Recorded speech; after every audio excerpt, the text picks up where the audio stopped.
Titik terendah bukan titik terendah lah kita panggil. Titik yang kita rasa kita dah macam redha lah, apa nak Ya, berlaku lah. betul. Itu masa fasa sebelum jadi isteri. Sebab masa tu saya yalah semua sedia maklum.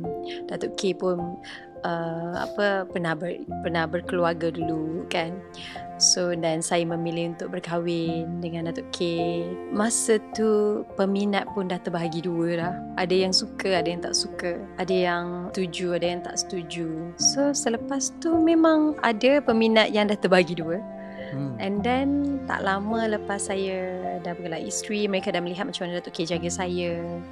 Dan saya masih lagi bekerja keras dalam industri. So mereka semua kembali untuk memberi kepercayaan kepada saya semula. Dan Alhamdulillah Allah permudahkanlah perjalanan tu.